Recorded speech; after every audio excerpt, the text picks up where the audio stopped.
नमस्कार दोस्तों। शिक्षा में महंगाई और भ्रष्टाचार ये एक ऐसा विषय है जो हम सब भुगत रहे हैं। शिक्षा में महंगाई है और शिक्षित होकर लोग बनते क्या है, अधिकांश तो भ्रष्ट बन जाते हैं। तो शिक्षा का क्या फायदा जो आपको संस्कार नहीं दे पाया। अभी 10 मिनट पहले मैं गया था अपनी बेटी के लिए किताब खरीदने, क्लास 8 के लिए। 1,000 रुपये के आसपास में सारा किताब हो गया। मेरे बगल में एक और मेरे भाई खड़े थे, उन्होंने स्टैंडर्ड 3 के लिए किताब लिया, उनको 4,000 रुपये के आसपास का किताब पड़ा। वो हमको दिखा रहे थे कि देखिए 4,000 रुपये का एक किताब है ये। वो प्राइवेट स्कूल का किताब था और मैंने जो किताब खरीदी क्लास 8 के लिए वो NCERT का किताब था। तो मेरा काम तो 1,000 रुपये में हो गया, लेकिन उनका जो स्टैंडर्ड 3 के लिए वो किताब खरीद रहे थे उनको 4,000 रुपये पड़े। फिर री एडमिशन का लगा होगा 10,000 रुपया, या एडमिशन कराने जाइए तो 10,000 से ऊपर। प्यारे दोस्तों, मुझे लगता है कि भोजन और शिक्षा अगर ये दो चीज़ महंगी हो जाए तो मुझे अच्छा नहीं लगता, क्योंकि ये दोनों बेसिक ज़रूरत है। मुझे लगता है कभी भी कि देश में भोजन को, जो मेन फूड है हमारा, रोटी चावल दाल तेल मसाले, ये सब चीज़ महंगे नहीं होने चाहिए, क्योंकि हमारे देश के हर लोग की ये वास्तविक ज़रूरत है। आप बाकी सब महंगे कीजिए, कार महंगा कीजिए, मोबाइल महंगा कीजिए, पेट्रोल महंगा कीजिए, हवाई जहाज सफ़र महंगा कीजिए, चलता है। लेकिन एक आदमी सुबह शाम 2 जून का भोजन करता है, अगर वो भी महंगा है तो ये कोई बहुत खुशी की बात नहीं है। चलो जो भी है, मैंने कहीं पॉलिटिक्स मेरा विषय कभी रहा नहीं, पॉलिटिक्स के ऊपर मैं बोलना चाहता नहीं, लेकिन हम लोग उसके पीड़ित हैं, उसके शिकार ज़रूर हैं। हम सब लोग, मुझे भी याद है एक समय में भोजन भी सस्ता हुआ करता था और समय के साथ लोग कहते हैं कि ये महंगा हो गया। फिर आप इस पर कुछ कहेंगे तो लोग कहेंगे कि भाजपा की सरकार है या कांग्रेस की सरकार है। वो सब मैं बोलना नहीं चाहता हूँ। मुझे सिर्फ इतना ही कहना है कि शिक्षा में महंगाई, अगर कोई आदमी अहंकार छोड़ दे, क्योंकि मुझे जहाँ तक लगता है कि जो बच्चे सरकारी स्कूल में नहीं पढ़ना चाहते हैं, मैं खुद सरकारी स्कूल का प्रोडक्ट हूँ और मेरे और भी कई साथी हैं जिन्होंने सरकारी स्कूल से पढ़ाई की और बहुत ही ऊंचे पोस्ट पर हैं। क्या नहीं बन सकते आप ज़रा मुझे बताइए। अगर कोई बच्चा सरकारी स्कूल से पढ़े तो क्या वो IAS अफसर नहीं बन सकता है? बड़े से बड़ा पोस्ट इंजीनियर हो या डॉक्टर हो, क्या नहीं बन सकता है?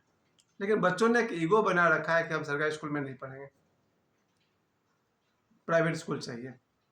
खैर, पहला दोस्त तो मुझे यही दिखाई पड़ता है कि जिनको लगता है कि सरकारी स्कूल खराब होता है और प्राइवेट स्कूल बहुत अच्छा होता है, तो सर मैं प्राइवेट स्कूल में 2005 से पढ़ा रहा हूँ, हमसे ज़्यादा कोई क्या जानेगा। मुझे मालूम है कहाँ कैसे पढ़ाई होता है। मैं खुद पढ़ा हूँ सरकारी स्कूल से और मैं 15-20 साल से आज पढ़ा रहा हूँ प्राइवेट स्कूल में। मैं दोनों को जानता हूँ। चलिए ठीक है, किसी की नई ज़िंदगी में मुझे दखल नहीं देना, लेकिन इस मामले में बहुत भाग्यशाली हूँ। मेरा बेटा सोहम जो सरकारी स्कूल में पढ़ता है, कोई शिकायत नहीं उसको। मैं खुद सरकारी स्कूल से पढ़ा हूँ। उसे जो बनना होगा वो बनेगा। उसको कभी नहीं उसने मुझसे नहीं कहा कि हमको प्राइवेट में पढ़ना है। या सर विद्या विद्या है, वो आप कहीं से हासिल कीजिए। वो सरकारी स्कूल से पढ़े तो या प्राइवेट स्कूल से पढ़े तो क्या फर्क पड़ता है। शिक्षा से करोड़ गुना कीमती चीज होता है संस्कार और आचरण। वो कहाँ से लगेगा। शिक्षित व्यक्ति को मैंने देखा है भ्रष्ट होते हुए।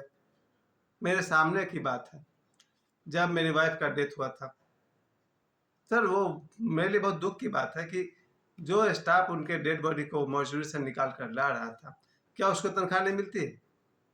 उसने मुझसे कहा आप पैसा दीजिए तो डेड बॉडी निकाल के लाएगा। मेरे मरी हुई बीवी से पैसे कमा रहा वो आदमी, उसको नौकरी हवा में तो नहीं मिला होगा, वो भी कुछ ना कुछ शिक्षित होगा। तो सर उसको 500 का नोट देंगे तो डेड बॉडी निकाल के लाएगा। ऐसा शिक्षा क्या कीजिएगा आप। मरे हुए लोग से पैसे मांगते हैं लोग। ये शिक्षित लोग अगर पढ़ लिख करके भी ऐसे बिहेव करते हैं, उसके बाद जब पोस्टमार्टम होता है तो भाई डेड बॉडी उठा कर टेबल पर रखिए, पहले पैसा निकालिए फिर पोस्टमार्टम होगा। क्यों, तुमको सैलरी नहीं मिलता है, फ्री में काम करते हो वहाँ पर।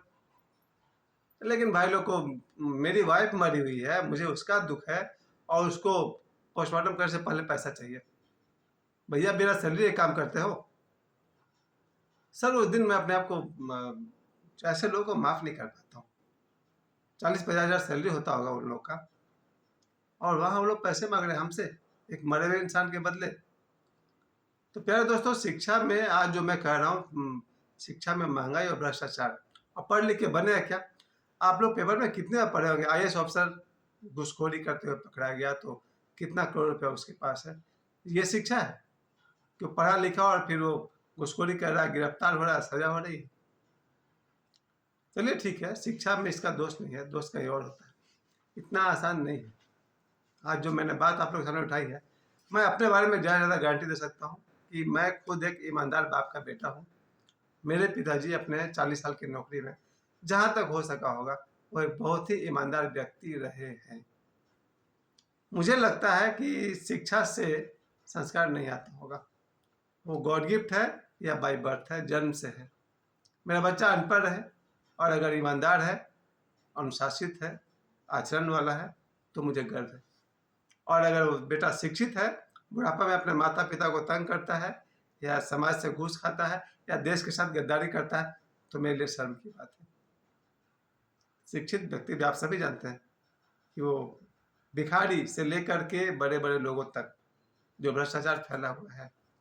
2-3 एग्जाम्पल से आप समझिए ना। भिखारी जो मेरे सामने भीख मांग रहा था, वो बंद मुट्ठी लिए हुए था और एक हाथ जो उसका आगे से कटा हुआ था यहाँ से, और मेरे सामने भिक्षा मांग रहा था। वो आखिरी बार मैंने जो भिक्षा दिया था आज से 20-25 साल पहले, उसके बाद मैंने भिक्षा किसी को नहीं दिया।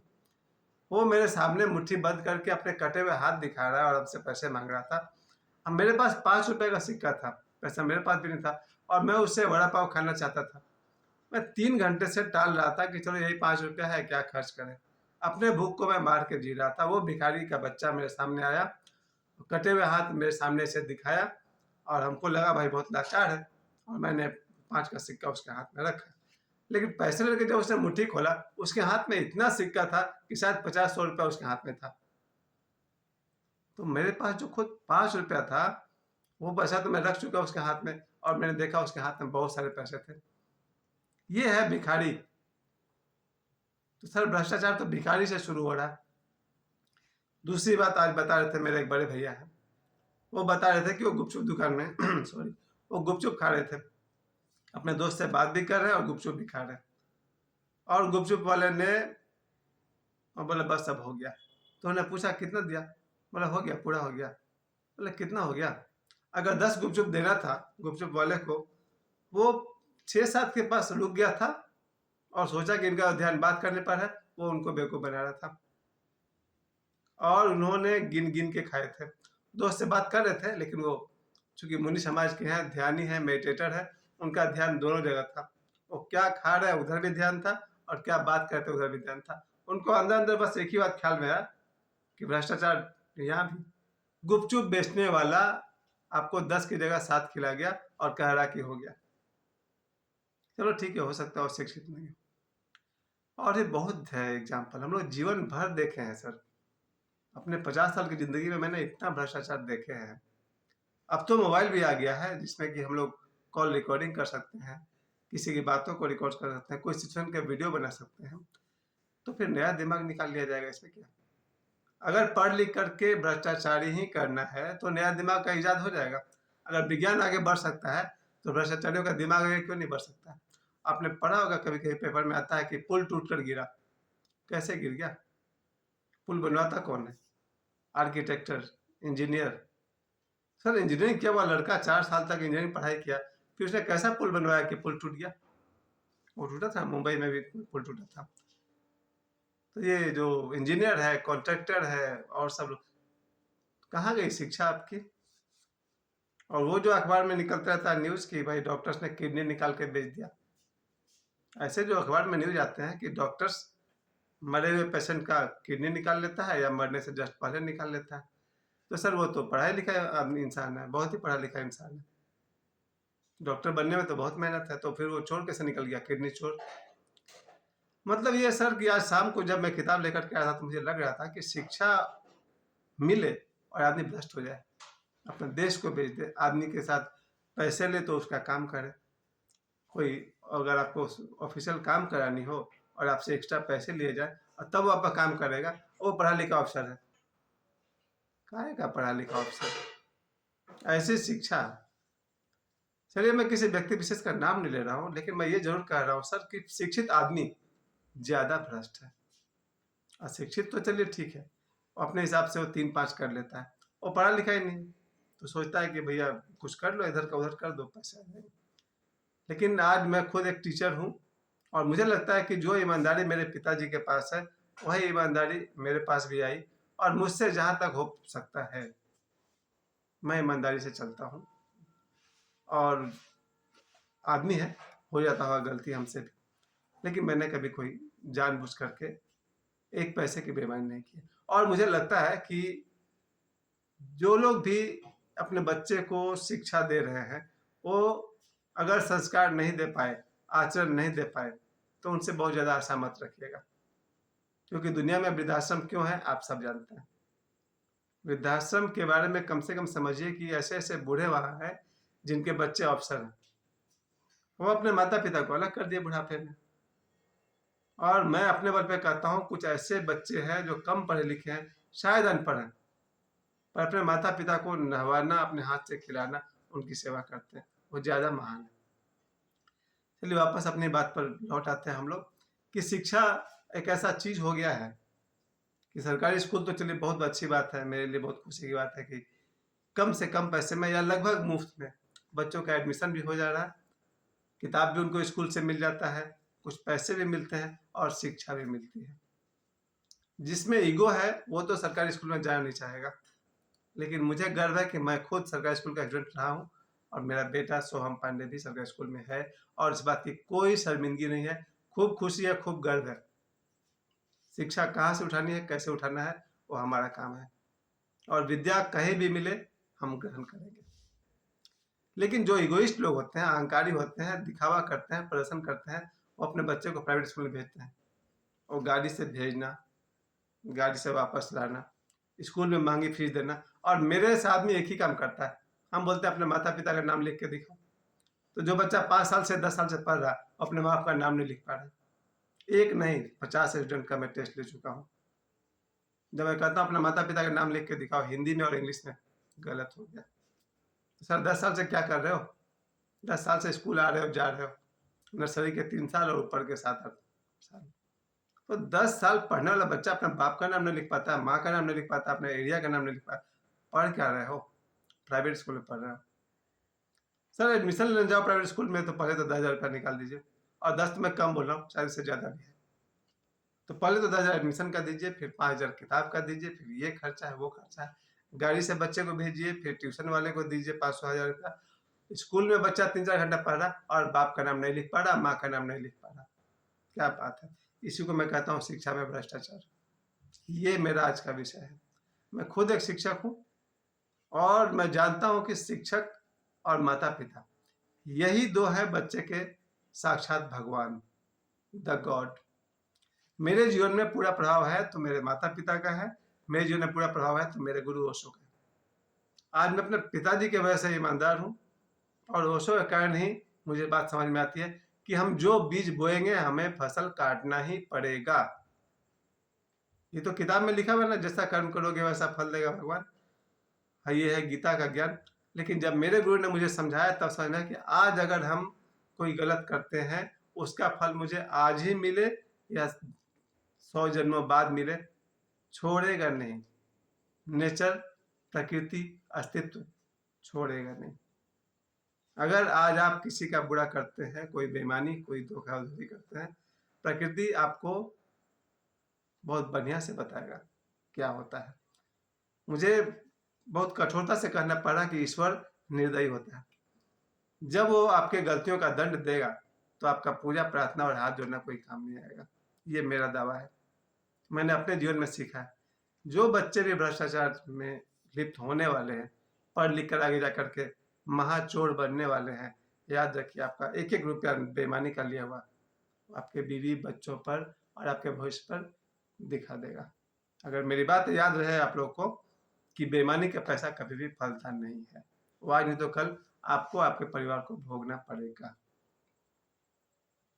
ये बात अगर समझ में आ जाए तो आप कल से बेईमानी नहीं करेंगे, थोड़ा कम कमाएंगे चलेगा, गलत काम मत करिए। मैंने अपने 50 साल के जीवन में यही सीखा है। मेरा कोई है बच्चा, मेरा बेटा हो या मेरी बेटी हो, जीवन में कभी गलत काम नहीं करे, क्योंकि नेचर आपको छोड़ेगा नहीं, भुगतना पड़ता है। कभी बीमारी के माध्यम से आप रिश्वत कमाएंगे 2 लाख, बीमारी में लगेगा 10 लाख, और कष्ट जो होगा वो अलग से होगा। क्यों करेंगे गलत काम? तो पहली बात कि मैं ये नहीं कह रहा हूँ कि सरकारी स्कूल में पढ़ना ही चाहिए, या सरकारी स्कूल की व्यवस्था अच्छी है या खराब है। मुझे जहाँ तक मालूम है अच्छी है, क्योंकि मेरा बच्चा खुद पढ़ता है और मैं भी पढ़ा लिखा हूँ। मुझे मालूम है विद्या सब जगह है। प्राइवेट स्कूल खराब होता है ये भी जरूरी नहीं है, क्योंकि ईमानदार व्यक्ति कहीं भी रहेगा, ईमानदार रहेगा। अगर पैसे लेकर के आपके बच्चे को अच्छी पढ़ाई मिलती है, बड़ी खुशी की बात है, मिलती ही होगी। ऐसा नहीं कि सारे प्राइवेट स्कूल वाले खराब होते होंगे या उनका मैनेजमेंट खराब होता होगा। मुझे एक प्रिंसिपल याद है जो मुझे अच्छा लगते हैं, अब तो नहीं रहे दुनिया में। प्राइवेट स्कूल वाले लोग अगर तय कर लें कि हम अपने बच्चे को, जैसे ही बच्चा हमारा स्कूल में आता है, प्रेयर के टाइम से लेकर के छुट्टी के टाइम तक उस पर अपनी नज़र रख सके, तो कमाल हो जाएगा। मेरे अपना, मैं तो कहीं प्रिंसिपल रहा नहीं, लेकिन मैंने प्रिंसिपल को देखा है। अब समय आने वाला है कि जब मैं खुद एक प्रिंसिपल का रोल करने वाला हूँ। प्रिंसिपल वो है जो ऑफिस में बैठे मैक्सिमम आधा से 1 घंटा, जो ऑफिस का कुछ काम देखना है वो देख ले। यही मेरा सजेशन है प्राइवेट स्कूल वाले को। प्रिंसिपल अपने चेयर पर मैक्सिमम आधा घंटा से 1 घंटा बैठे, कुछ बुक्स, कुछ पेपर वर्क चेक कर ले और वो निकल पड़े क्लासरूम की तरफ। अगर प्रिंसिपल अपना 5 घंटा नर्सरी से लेकर के क्लास 10 तक हर रूम में घुस करके 10 मिनट 15 मिनट बैठा करे, सिर्फ बैठ जाए, चमक जाएगा आपका स्कूल। प्रिंसिपल अगर क्लासरूम में आकर बैठ गया, just like a catalyst. Catalyst का मतलब होता है केमिकल रिएक्शन जब होता है तो उसमें तो जो भी 2 केमिकल आप डालते हैं, पर एक और उसमें कुछ ऐसा डाला रहता है जिसकी वजह से रिएक्शन का स्पीड बढ़ जाता है। जो खुद रिएक्शन में भाग नहीं लेता है उसको कहते हैं कैटलिस्ट। प्रिंसिपल अगर क्लासरूम में बैठ गया, न तो वो स्टूडेंट के साथ है न वो टीचर के साथ है, वो जस्ट ही इज प्रेजेंट देयर, वहाँ मौजूद है। और जहाँ प्रिंसिपल मौजूद हो गया उस क्लास में पढ़ाई अच्छी होगी। फिर उस क्लास से निकले दूसरे क्लास में जाए। अगर 10 क्लास में प्रिंसिपल 5-5 मिनट देता है, एट रैंडम अचानक पहुंच जाए, पढ़ाई अच्छी होगी। और एक बार नहीं 4 बार जाए, क्या फर्क पड़ता है उसको? करना क्या है? अगर वही स्कूल उसको 50,000 का तनख्वाह दे रहा तो उसको करना क्या है? तो प्रिंसिपल आधा घंटा अगर अपने चेयर पर है और बाकी 5 घंटा क्लासरूम में टीचर्स के पास बैठे, सिर्फ ज़्यादा इंटरफेयर नहीं करे, बस बैठे, और आप देखिए पढ़ाई अच्छी होगी। और बैठ के करे क्या 5 मिनट में? बच्चों के कॉपी को चेक करके देखे, कुछ गड़बड़ है तो वही ठीक करें। सर मैं ये बात, अब अपनी बात पूरी करूंगा, बहुत देर तक आप लोगों ने मेरा साथ दिया है। प्रत्येक गार्जियन अगर अपने बच्चों के कॉपी को देखता हो प्रतिदिन और उसके अनुसार वो अपने स्कूल में प्रतिक्रिया करे, तो आपके बच्चे का भविष्य उज्जवल होगा। बात नंबर 1। और बात नंबर 2, अगर प्रत्येक प्रिंसिपल अपने सभी बच्चों का कॉपी को चेक करे, उसके अनुसार स्टूडेंट और टीचर और गार्जियन के साथ इंटरेक्ट करे, तो बच्चों का भविष्य अच्छा होगा। उसके बाद भी आपके बच्चे पढ़ लिख करके भ्रष्टाचार नहीं बनेंगे, इसकी गारंटी मैं नहीं दे सकता हूँ, क्योंकि शिक्षित आदमी ज़्यादा भ्रष्ट हो सकता है। इसका इस वीडियो में कोई हल नहीं है। बस मैं यही कह सकता हूँ आप सभी को, आप लोगों ने मुझे समय दिया है तो मैं अंत में आपसे कहना चाहता हूँ, मैं हूँ, मेरे बच्चे हैं, मेरे गुरु ओशो हैं और मेरे कुछ गुरु भाई हैं, जिन सब के बारे में मैं इतना दावे से कह सकता हूँ, जिसने अपने आत्मा के अंदर देखना सीख लिया वो बेईमानी नहीं करेगा। जिसको ये राज हाथ में लग गया कि आज हम बेईमानी करेंगे, कल को भगवान मेरे उसी बेईमान हाथ को काट सकता है ना। दुनिया में लाखों लोग हैं जिनके हाथ भी पैर भी कट जाते हैं। प्रकृति अंधा कर सकती है, गूंगा कर सकती है, अपाहिज कर सकती है आपके बुरे कर्म के सजा के तौर पर। ये अगर भय भी याद रहा तो भ्रष्टाचार दुनिया से खत्म हो जाएगी। आप लोग का मूड खराब करना मेरा मकसद नहीं था। मैं आप सबसे आशा करता हूँ कि मेरा वीडियो से आप लोग एक ही बात सीखें, भ्रष्टाचारी खत्म हो ये जरूरी नहीं है, आप सही हो जाए, एक आदमी अपने लिए सही हो जाए, प्रॉब्लम सॉल्व। मुझे समय देने के लिए बहुत बहुत धन्यवाद।